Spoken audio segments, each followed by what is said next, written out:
LCA. I wonder if I'd like you all to join me in welcoming Paul Wayper. Thank you.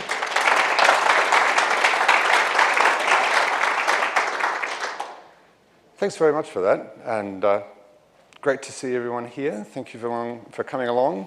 So this is, no, where are we? There.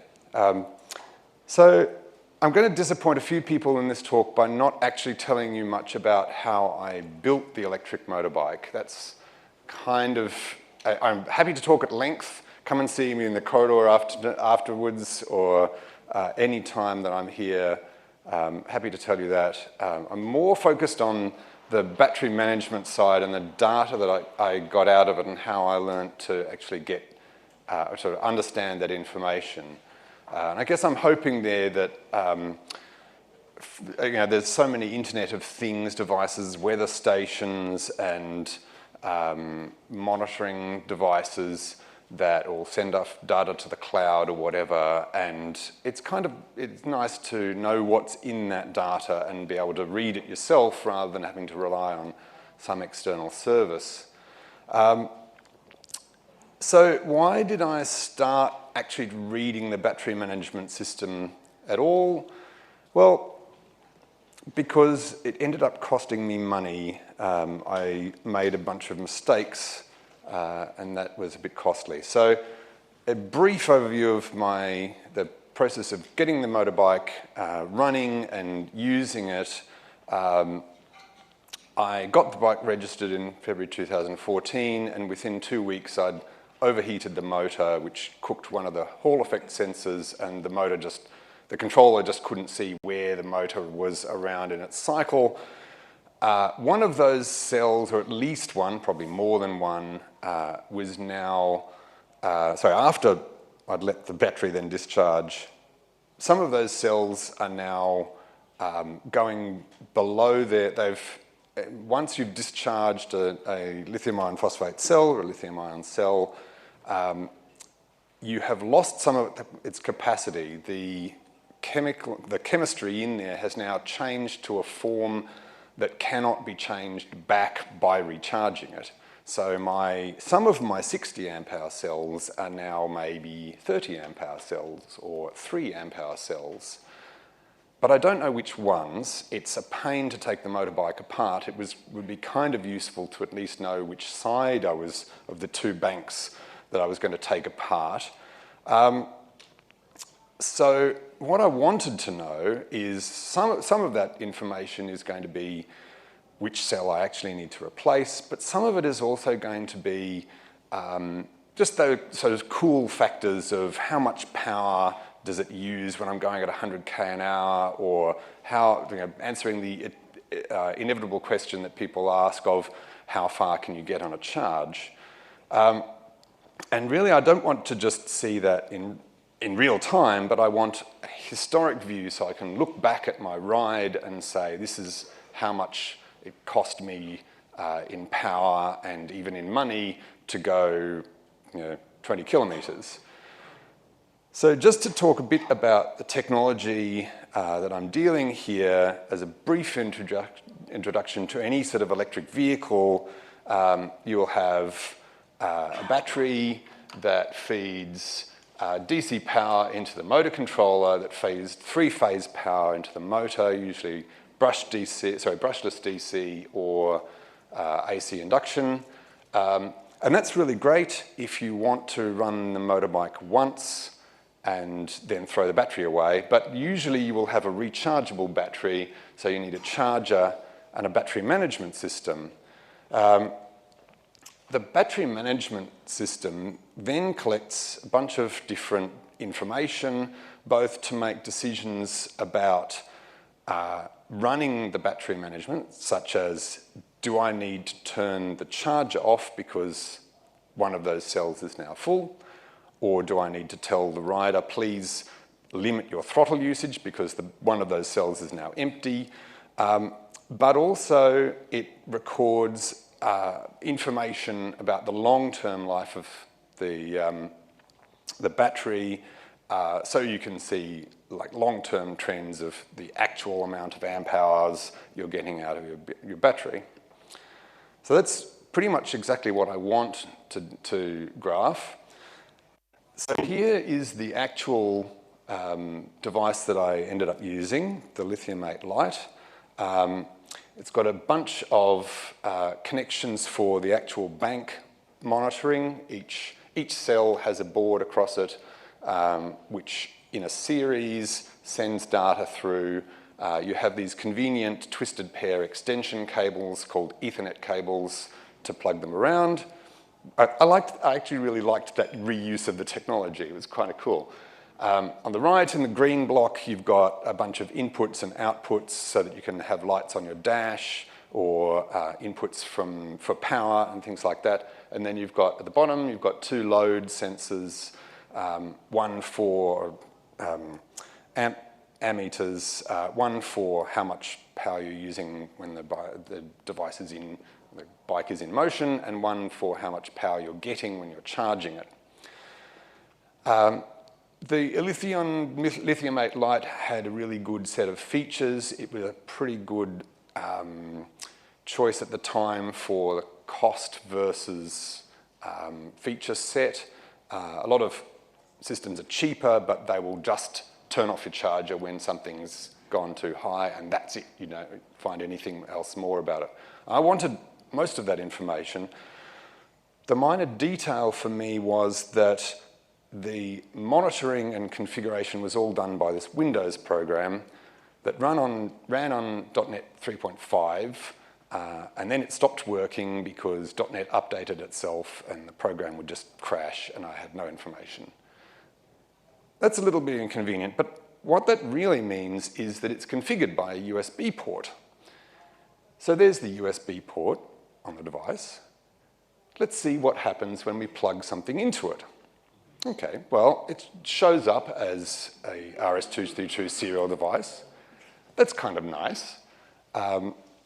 So I looked on the manufacturer's website for how to configure the RS-232 port and found out, even though this is for the Lithium-8 Pro, the Lithium-8 Lite was exactly the same thing. So I fed all of those parameters into Minicom and hit enter, and I got a nice menu. So that's kind of handy. And nice thing as well is that it not only can I find the status and maybe some events, but I can also actually set this device up. So now, without having to use that Windows program, I can tell it I've got 40 cells or another bank or whatever. So I had a look around the setup menu, went into some of these things, and then I wanted to go back one menu or go back to the main menu, and I thought, what was that character that it said to go back to the main menu? Well, maybe it was Q for quit. Okay, that'll make sense. And I typed Q and I got this. So that's different. And it's clearly some kind of machine-readable data. So let's try pressing some more keys on the keyboard and find out what that tells me. And yeah, okay, I got not only Q, but R, S, T, V, and X. Okay. So there's a couple of things we can learn about decoding this data just based on sort of looking at this. It helps to think that as well as the device writing that out, there's probably a program or some system that has to read that at the end. And they're going to want to know things like, there are different types of data, and I need to tell them apart. Each of those data chunks, like I might have a different number of cells in my battery, so it needs to know how long each of those messages are. And this is less important when you're looking at a USB serial connection, but if you're talking about, say, 433 megahertz data coming over transmission from your weather station on your roof, you kind of want to know that the bytes that actually got to you are what was actually sent.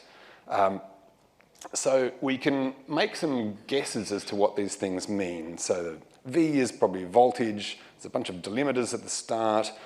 There's a number of bytes. 38 happens to be the number of cells that I've got. So that's a pretty good guess that this is per cell data. And then there's data, and then there's a checksum at the end. And indeed, the rest of the data pretty much follows that same pattern. So that's kind of useful. So immediately I got that voltage data. I started asking, well, what does that mean? Okay, I've got, so the 2 lines of data here. One at the top is when the bike had gone, I'd ridden it for a bit, so it was about in the middle of its charge cycle. And the other one is right after having charged up to full capacity. And the median points are about 84, so 132 decimal. The highest allows, highest voltage is about 179.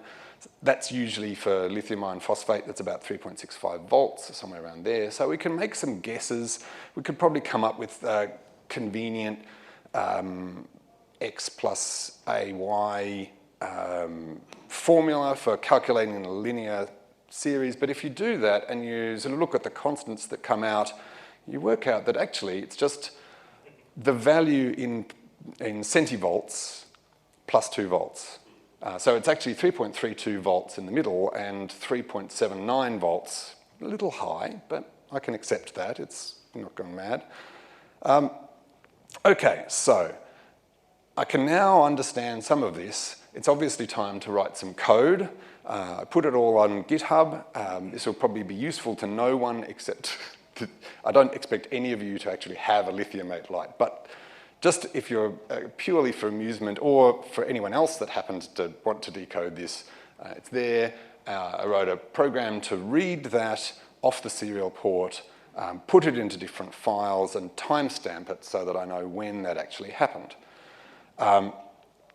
And I can guess roughly what those information, the 3 readings that had exactly 38 values, so they're probably per cell values, voltages, temperatures, and cell resistances. I know that because I could look at the program that I was using, and it would say, here are those values, so yep, okay, we probably record them. What do Q, S, and X mean? Well, stats and extended stats, I have no idea, but still there's probably data in there. The Q never ever changed. It might be a serial number, I don't know. Stats, there's 1 or 2 values in 96 bytes that ever changed, so I throw most of that away. The extended stats is much more interesting. So this is what that looks like. Convenient if you have 190 or 200 character wide terminals, but I'm not going to stretch your eyesight to read that. But also the other problem here for when you're trying to compare this is you can see somewhere over there you've got a change from 0001 to FFFF, but it's really hard to see what those differences are in that. So I wrote another program to read that output and turn it into both the sort of diffs, so only the values that change in the output, and then calculate a bunch of statistics per cell or per column that can tell me things like, did this value only ever go up, or did it go up more than it went down, or did it only go between certain values? So that is much more easy to read, and you can see what's changed in that. I'm still not going to stretch your eyesight. I'm just going to focus on the first sort of bunch of columns that are interesting. And we can see this one here, column 6, it's going up. From 28 seconds to 36 seconds, it's gone up by 8. So it's probably a per second counter than, say, the time that this device has been on. Okay, it's unlikely to be just 1 byte. So let's watch it a bit further. And yep, okay, second byte changes over. So we now know it's big endian. And we can follow that a bit further, but we can also make a little bit of a guess here. Seconds since time on. If that was a 2-byte value, so 16-bit word, we're limited at less than a day worth of seconds. Probably unlikely. We probably want to count more seconds than that. But it's probably not going to start with 1, 1, which is the byte in byte 3, because this literally has not been that on for more than sort of 16 million seconds. So we're probably just looking at a 3-byte value. Okay, space is maybe limited, don't want to count a lot of stuff or send it all across the wire. So yes, we can confirm that's a 3-bit value. Looking a bit further, more and more data, we can see this kind of thing where you've got a byte that seems to change state between 2 different values. And that's probably 1 bit in that is toggling on and off. Now, I don't know, I didn't have a video camera, so I couldn't watch the device at the time and see all of its lights and know which of the flags that was actually triggering. It may be an internal state that I can't know. But at least I can identify that column and say, okay, that byte is probably a flag of some sort, and then I can relate it to other things later. So to compress the data, because we don't want to stretch your eyesight on 16 columns and it was getting boring looking at all of them anyway, I wrote a little addition to my statdiff program that would look just at a particular set of columns that I was interested in. So the header now includes the column numbers 17 to 21 and 49 and 67 to 69, so 66. So there are a couple of things we can see here. One is this flag, a separate flag, doesn't seem to change when the other one changes, but there's these 2 bytes in different positions that seem to be exactly the same value. Why would that be? Well, we do have 2 banks in this. The pack is made up of 2 banks, left side and right side. So it's possible that this is monitoring per bank status, and then the banks at the moment happen to be pretty symmetrical. There's no differences between them.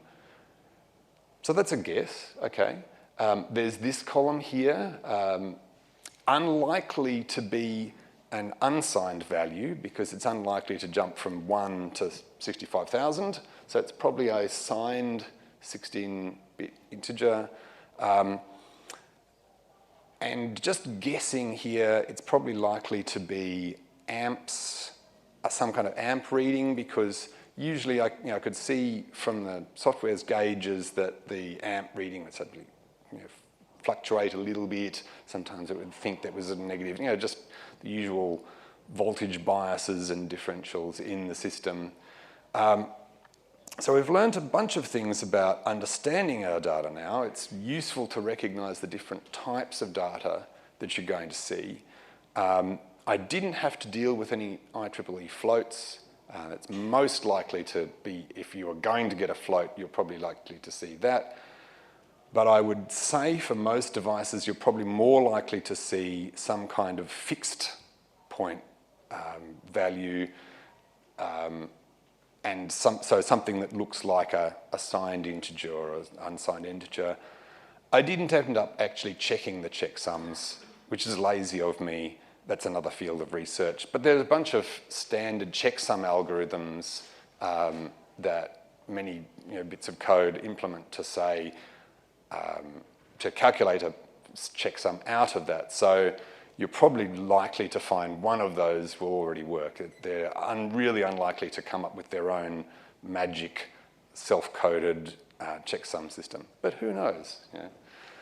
So we've got a bunch of data here.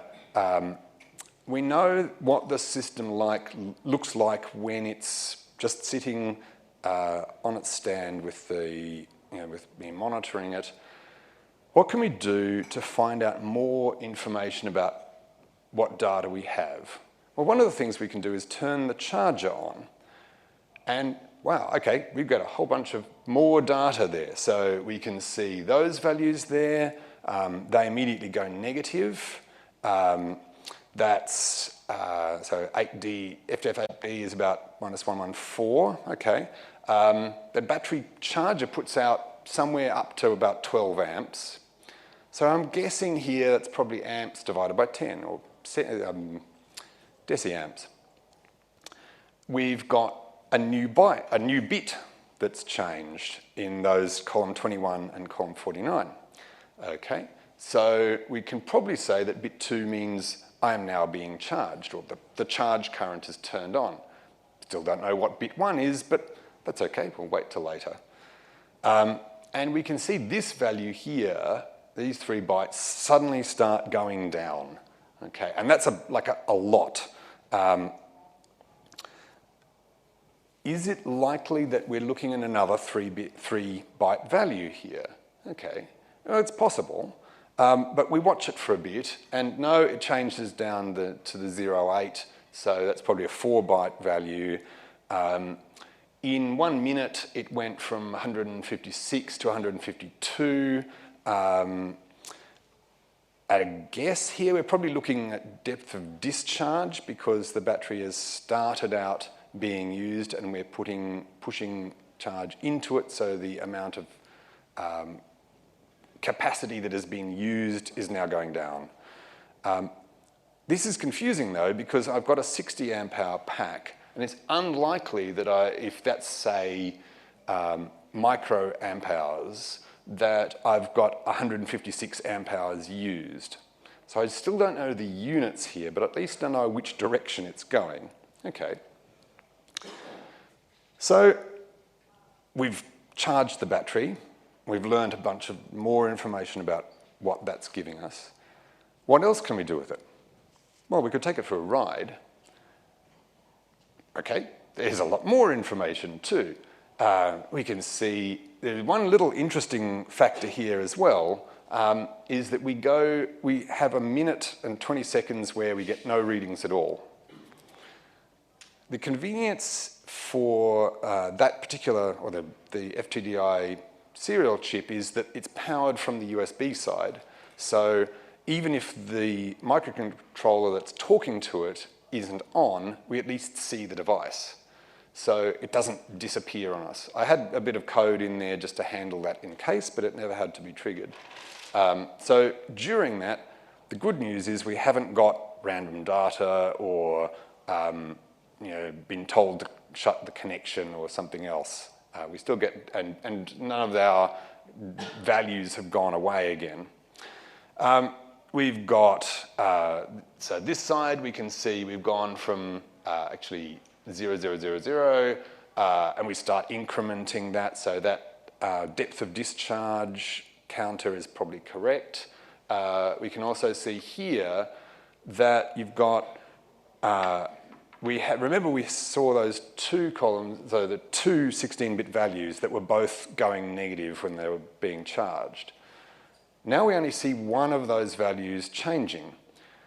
Now the curiosity in the way I wired up the bike is that the ammeter for the load sensor is on the negative side, and that also includes the connection to the charger. So when it's being charged, it's the charger ammeter is reading it, and the load sensor. They at least go in the same direction, so that's kind of nice. But now we can see that we can tell the difference between which one of those is the load sensor and which one is the current charge sensor. Okay, we've got a bunch more values in the flags in the 27 and 49, sorry, 21 and 49. But interestingly, now they've started to diverge. So that is probably a per pack value, and there's information that we could work out about what the state of that those flags are. But now we're going to have to look at per pack information, sorry, per bank information rather than the whole pack.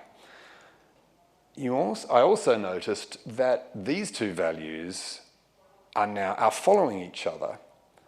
Why is that? So that's one is the load ammeter, but I don't have another load ammeter in there. Why is that there? I don't know, actually. I'm sorry. But at least I can see, I can say, okay, I know that columns 64 and 63 and 64 are the same as this, I can identify that, and at least I can check later that those have followed those same values. So we've got a bunch more useful information out of our battery management system. I'm starting to learn more about what those values are actually telling me. And the things we can learn about how to decode these systems are that you're going to see changes, but the best way to find out what those mean is by actually making a meaningful change to your system. So if you've got that weather meter on the top of your house, if you don't know what the wind speed is and what the wind direction is and all that sort of stuff, it's going to be really difficult to work out what those values mean. But if you take it off the top of your house and you put it on your desk and you blow on it and you see which of those values suddenly goes up, you're probably more likely to find that's the wind speed sensor. And if you twiddle the the wind direction pointer around and you see another value changing, then you're probably likely to be able to work out which of those is the wind direction. So you really want to make meaningful changes to the system, and preferably ones you can actually measure, in order to work out what those values really mean. So I now have most of the information that I actually want in order to graph the information coming from the bike and preferably find which of those cells I need to replace. I don't know a few things yet that would be nice to know. So when the battery system is balancing the bike, or the cells, as the batteries charge, some of them might already be a little ahead and they start increasing in voltage higher. And the usual way for battery management systems to deal with this is to find those and put a little load across them to bypass some of the current going through the cell, or to discharge it as it's charging. So it actually sees less charging current, and hopefully the rest of them will catch up. Not perfect, but it does work. I'd like to know which of those which of those cells are being discharged more, so that maybe I can discharge them a bit to bring the battery into more alignment while the batteries, or while the bike is at home, rather than just relying on the continual discharge cycles to get all of the cells aligned. Okay, so I've told you about a third of the process that I actually go through to get that data in. So I've told you about the lithium-ion light, the Raspberry Pi that runs on the bike, logs that data into files. It then connects to my home Wi-Fi when the bike arrives home. The home server, it's a really simple job. I always recommend do the simple job first and then try for more sophistication. It'd be lovely to have a real sort of MQTT or some kind of flow of data so I can see these things coming in real time, but really files work perfectly well. So the cron job just grabs all those files and then we process them into actual values and then import them into InfluxDB. So of course we have some more code. The stats export understands those column values, knows how to convert them, and then output them again as a CSV, and then there's a program to upload that into InfluxDB. There's one minor detail here, though, is that I really only want to upload the things that have changed. I don't, every hour when I've done that rsync, I don't then want to upload 3 months of data or 2 years worth of data into InfluxDB again. I only want to change the things that change. And the complication there is that when the bike is at home and it's still charging, it's possibly writing up to an hour of log file that hasn't been sent to the data. So the file will change, but it's the same file name. It's not the Raspberry Pi doesn't know that its data has been hoovered up underneath it. So we need some way to take files, to recognize files that have changed either since a certain date or since another file was written, and then rerun some process on them. And there's a really good tool that's been around for a while to do this. It's called Make. So I know there's probably a nicer way of constructing the full list of target files. Please tell me, I'm still learning Make. But thanks to Make's wildcard patterning, I can say, here's how to take the raw CSV log files and turn them into values. And then the influx importer, once it's read the last line, it takes the timestamp from that file and writes it into a stamp file. That becomes the last date, the actual date of that read becomes the last time we read that file. So when the next rsync runs and that file gets updated, the CSV file is now newer than the stamp file, and my process runs again. And it can just grab the updated timestamps. So I'm not going to go into a lot of detail about influx and why particularly influx in Grafana. It had a bunch of useful features that I like, but there's lots of good tutorials out there for how to install these things, how to get data into them. The thing that I really did like about InfluxDB is that basically the process of posting information is an HTTP post. You give it the category, like motorbike as opposed to server, and then a bunch of key value pairs separated by commas and a timestamp. And it does all the rest. If you don't supply the timestamp, then it just gives you the current time. But I know the timestamp, so I can deal with that. And the net result of all of that is graphs. So this was my ride home from a show that the electric vehicle group did in Queanbeyan.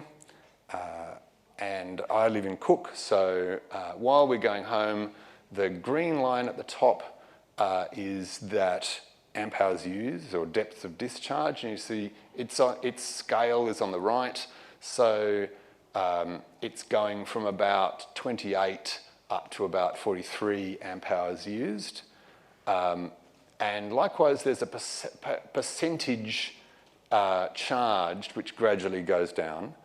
That's got a step function, which is also interesting. Like every sort of 3 or 4 minutes, it updates. I don't know why, but that's their decision.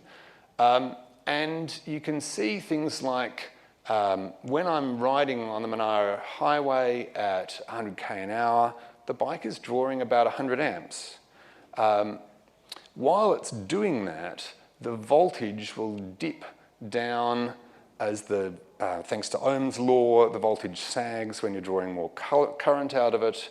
And you can see the individual cell voltages go down. And then when I'm slowing down to turn onto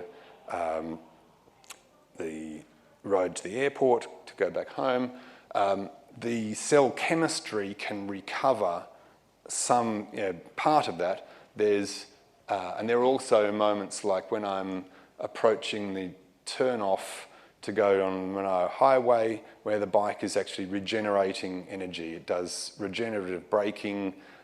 You just let go of the throttle and it will gradually slow down as if you were running a normal combustion engine, but you're recharging a battery. So you can see the amps used actually, or the amps in use actually goes negative at that point, which is exactly what I would expect if I was charging it.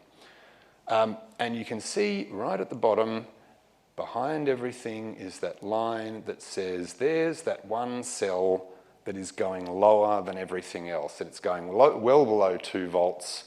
That's the cell that I need to track down. Now I know which one it is. So that was overall, that was a win. So what have we learned? There's a bunch of process that's going to be in how that data is sent across the wire between the devices, and that's probably going to help you understand it. You want to know the different types of values you're going to see and how many bytes or even how many bits they might be represented in. You want to make meaningful changes to your data, your system, in order to learn meaningful changes to those values. And it's also worth looking at ways to verify what you've done, not only by giving it known inputs, but by seeing what other people have done. So, for instance, if you're using a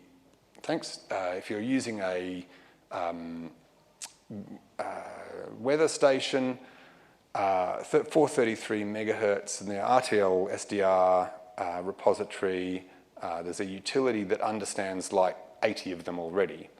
And you can probably find one of those that at least, if you're lucky, then you'll have one that already matches. If not, then you're probably going to find something in those that will tell you data about either the chipset that you're using or what some of those fields might mean. And it didn't occur to me till when I was writing this talk to go and look at the actual manufacturer website to see if they would tell me what information was there. And in looking through, in getting the snapshot for the RS-232 information, I then found that they had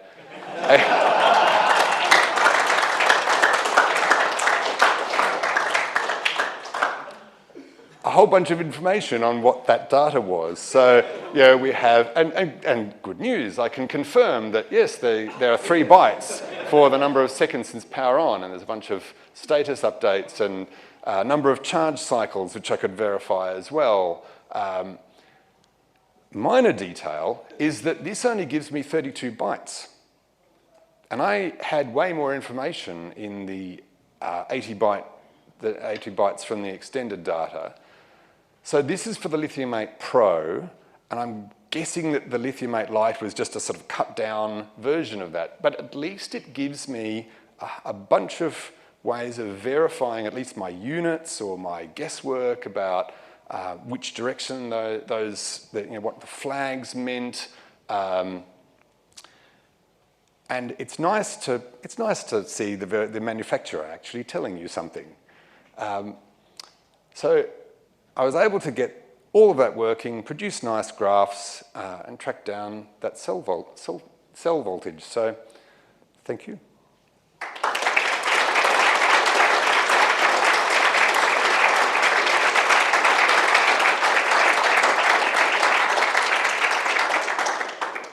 Are there any questions? If you want to try and figure out the rest of this data, the rest of the 80 bytes, in theory, you can just make your Raspberry Pi spit out the packet capture that you did, start up the original program in the VM, and try to tweak them and see what changes. That's still going to require having the actual Lithium 8 Lite. And then I have to plug in the cells.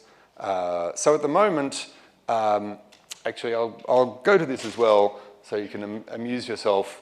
At the moment, I'm, of course, working on the Mark II. Partly because after 4 years of riding it, I managed to cook the motor sensors again. And I decided that I'd give myself a bit of an upgrade. I'd bought the cells there. So the battery has 50% more charge, and it's quarter lighter, and it's a third smaller. That's the progress of technology these days. And I get more power out of it. But if I was looking at the original battery now, what I'd have to do is take all of those cells, which are now on the floor, reassemble them into a battery pack, and then see what I can do with them. And so I'm not sure I understand how you mean running it in a virtual machine. The Elythian just appears as FTDI, which means something is just feeding its serial data. Instead of having the Elythian feeds its serial data, just have your Raspberry Pi place the packet capture that you did, and the PC will not know the difference. I see. What you're suggesting there is we can do essentially a replay attack on the Lithion software to see here's the data that we can present, and I can make up a program which simulates the Lithium 8 Lite side of that, and then feed it curious values and see what new information we get from the Windows program. I really like that idea.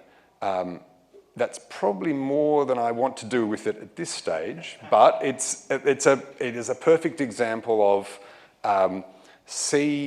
make meaningful changes to the data and then see what the real program tells you. The other convenience that I have at the moment is that the new charger and the new battery management system and the new controller all talk CAN bus. CAN bus is a nightmare for security people because it is completely open. Anything can see a message from anyone.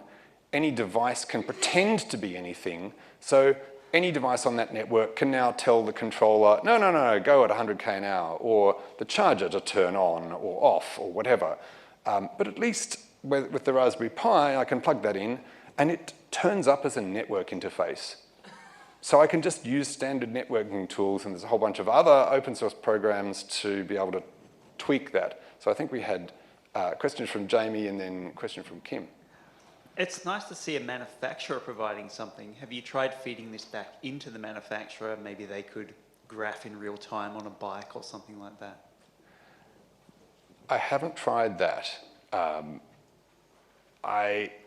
There are a couple of things that make the Lithium 8, at least the version that I got, a little temperamental to use on the battery side. For instance, if you happen to connect the terminals on the board positive first, you've just fried it. And I don't know why. There's another guy in Sydney, Batrium, who has made his devices really, really bulletproof. And that's a very tempting solution now. But I like your point. I should actually go to the Lithion and say, hey guys, I've got this program that can read stuff from your battery management system. So thank you. Kim. On CAN bus devices like battery monitoring systems, some of them have multiple CAN bus ports. So they'll do all the random stuff that a car needs to do on one side of it, and on the other side will be the, let's do charging and very specific control signals on the other side of it. So the device is aware of what's going on, but you don't have those random packets from random devices being sent. And we've been seeing packet corruption on CAN bus enough from other devices in the car to flip bits on those CAN signals going through. For example, you don't want to put your CAN bus cables anywhere near that three-phase going to your motor. Yeah. Yes. And there's a good reason why your CAN bus should be twisted pair and then terminated and all that sort of thing. There are, in most modern cars now, there are actually multiple CAN bus networks, and there are bridges which act as firewalls to stop, hopefully stop the music player from being hijacked and, say, turning on the brakes at 100k an hour, because that would be, like if you let that happen, that would be really bad. Right? So, any more questions? Yes, I have a question. Go. How much do the regulatory authorities, I guess you built your own vehicle to some extent, care about any of this? What particularly are you thinking they would care about? Whether control software for a motor is validated in any way or homebrewed or... So there are a large set of national codes of practice for when you modify any vehicle, what it has to now obey. Most of those, and the electric vehicle side had been recently updated in 2010, so it actually recognised the existence of lithium-ion batteries, which was a nice change. But apart from that, the verification is the engineer going to sign off that this bike meets the specifications. And there's really nothing that says the controller can't share its source online or do something weird, or, you know, so you're going to kind of have to trust them. But yes, the actual regulatory bodies, what they care about is that your indicators are made of the right materials and have the nice E stamp, so that you're not replacing them with dodgy things that will hurt people. So, thank you. We're on,